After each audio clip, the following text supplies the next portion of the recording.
Mwangaza wa maisha.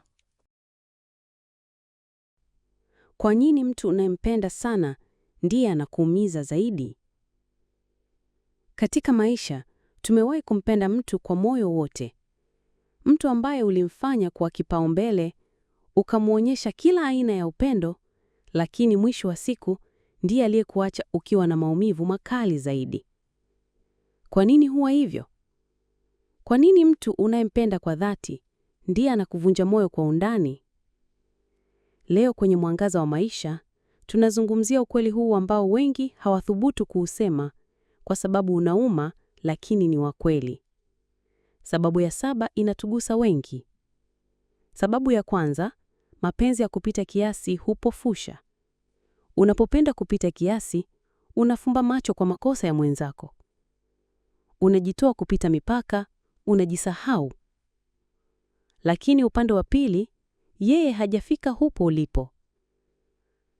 Na pale unapohitaji kurudishiwa hisia kwa kiwango hicho hicho, unagundua uko peke yako. Ndipo maumivu huanza. Sababu ya pili, unatarajia sana kwa mtu usiyemjua vya kutosha. Mara nyingi tunapenda taswira ya mtu akilini mwetu, si mtu halisi. Tunampenda kwa vile tunataka awe, si vile alivyo. Na pale anapoonyesha upande wake halisi, hatumtambui. Tunajisikia kudanganywa, lakini ukweli ni kwamba tuliweka matarajio juu ya picha tuliyoijenga sisi wenyewe. Sababu ya 3, tunaweka thamani yetu kwa mtu mwingine. Unapoamini kwamba mtu fulani ndiye furaha yako, heshima yako, au sababu ya kuishi, unampa mamlaka ya kukuvunja. Wengine hutumia nafasi hiyo vibaya.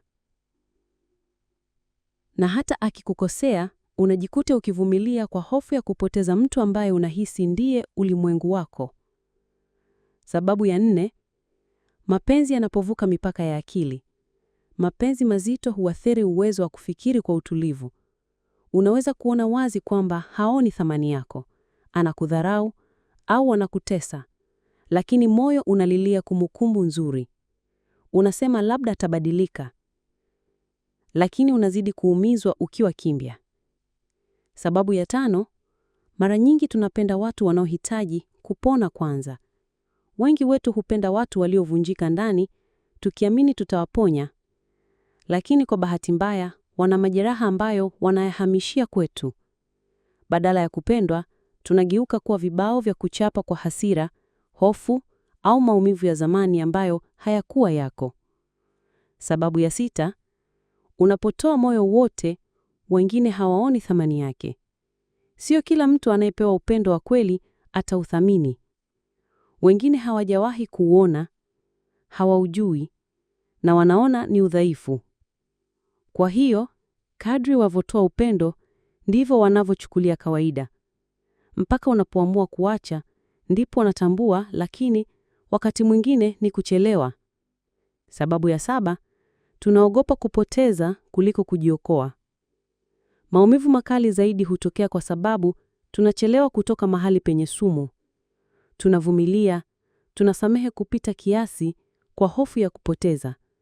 Lakini kwa kufanya hivyo, tunapoteza nafsi yetu, thamani yetu, furaha yetu, na hatimaye tunabaki na mioyo iliyochoka na roho iliyokata tamaa.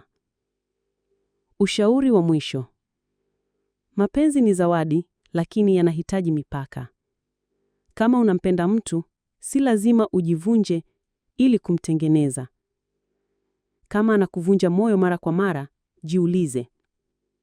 Je, huu ni upendo wa kweli au ni ulevi wa hisia? Mtu anayekupenda kwa dhati hatakuumiza kwa makusudi. Atajitahidi kukuona, kukusikiliza na kukuheshimu. Upendo si vita, si mateso, ni nafasi ya kupona pamoja. Jifunze kupenda bila kujisahau. Jifunze kuondoka bila kuwa na chuki. Na muhimu zaidi, jifunze kujipenda kwanza. Asante kwa kuwa nasi kwenye kipindi cha leo. Usisahau kusubscribe kwenye channel yako ya Mwangaza wa Maisha. Hapa tunagusa maisha yako, tunasafiri pamoja na wewe, na tunakuletea mwangaza katika giza la kihisia.